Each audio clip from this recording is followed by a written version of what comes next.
America ഇപ്പോൾ വലിയ ആശങ്കയിലും വലിയ പ്രതിസന്ധിയിലുമാണ് എന്നാണ് വാഷിംഗ്ടൺ പോസ്റ്റ് ഇപ്പോൾ റിപ്പോർട്ട് ചെയ്യുന്നത്. കാരണം അമേരിക്കയുടെ ഡിഫൻസ് സിസ്റ്റങ്ങളിൽ ഉപയോഗിക്കുന്ന മിസൈലുകൾ തീരാനുള്ള സാധ്യതയുണ്ട്.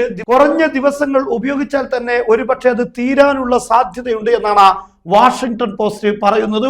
കാരണം പെന്റഗൺ പറയുന്നത് ഒരു മിസൈലിനെ, ഇറാന്റെ ഒരു മിസൈലിനെ തകർക്കാൻ വേണ്ടി 2-3 മിസൈലുകളാണ് എന്നല്ല, കഴിഞ്ഞ ദിവസം എന്ന വീഡിയോയിൽ 12 പ്രതിരോധ സംവിധാനങ്ങളിൽ നിന്ന് ഉപയോഗിക്കുന്ന 12 മിസൈലാണ് ഇറാന്റെ ഒരു മിസൈലിന് നേരെ ചീറിപ്പായുന്നത്. പക്ഷെ അതിനെ തടുക്കാൻ കഴിയാതെ ഇറാന്റെ മിസൈൽ ലക്ഷ്യത്തിലേക്ക് വീഴുന്ന വീഡിയോ ഇന്നലെ വൈറലായിരുന്നു.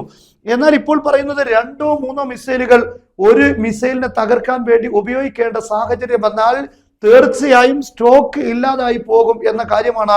ഒരാഴ്ചയൊക്കെ ഒരുപക്ഷെ മുന്നോട്ട് കൊണ്ടുപോകാൻ കഴിയൂ എന്നതാണ് അമേരിക്കയെ ആകെ ഭീതിയിലായിത്തീരിക്കുന്ന സാഹചര്യം. കാരണം ഈ പ്രതിരോധ സംവിധാനങ്ങൾ ഇല്ലാതെ വന്നാൽ അമേരിക്കൻ സൈനികരുടെ അല്ലെങ്കിൽ അമേരിക്കൻ സംവിധാനങ്ങളുടെ എല്ലാ കഴിവും ലോകത്തിന് മുന്നിൽ തുറന്നു കാട്ടപ്പെടുമെന്നതാണ് ഇപ്പോൾ അമേരിക്കയിൽ വലിയ രൂപത്തിലുള്ള ആശങ്ക ഉണ്ടായിരിക്കുന്നത്.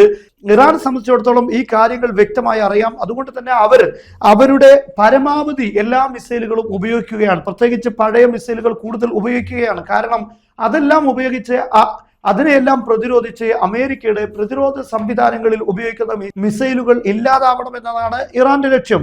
മാത്രമല്ല അമേരിക്കയെ സംബന്ധിച്ചിടത്തോളം ധാരാളം സ്ഥലങ്ങളിൽ ഇപ്പോൾ ഡിഫൻസ് സിസ്റ്റങ്ങൾ ഉപയോഗിക്കേണ്ട സാഹചര്യം വന്നിട്ടുണ്ട്.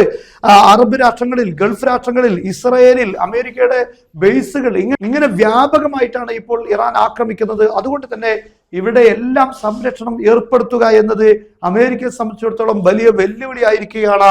എന്നാൽ ഇവിടെ എല്ലാം അവരുടെ പാട്രിയറ്റുകളും താഡുകളും ഉപയോഗിച്ചാൽ എന്ത് സംഭവിക്കുമെന്നത് വളരെ പ്രധാനപ്പെട്ട കാര്യമാണ്. ഇന്നലെ ഇറാൻ അമേരിക്കയുടെ ബഹ്റൈനിലുള്ള താഡ് സംവിധാനം, അതിന്റെ മിസൈൽ ലോഞ്ചറുകളും അതുപോലെ കമാൻഡ് സിസ്റ്റങ്ങൾ തുടങ്ങുന്ന അതിന്റെ ഡിഫൻസ് സിസ്റ്റം താഡ്, അത് തകർത്ത വിവരം ഇറാൻ പുറത്തുവിട്ടിരുന്നു. എന്നാൽ ഈ രൂപത്തിൽ മുന്നോട്ട് പോയാൽ എന്ത് സംഭവിക്കുമെന്ന ആശങ്കയാണ് അമേരിക്കക്ക് മുന്നിൽ ഇപ്പോൾ ഉണ്ടായിരിക്കുന്നത്.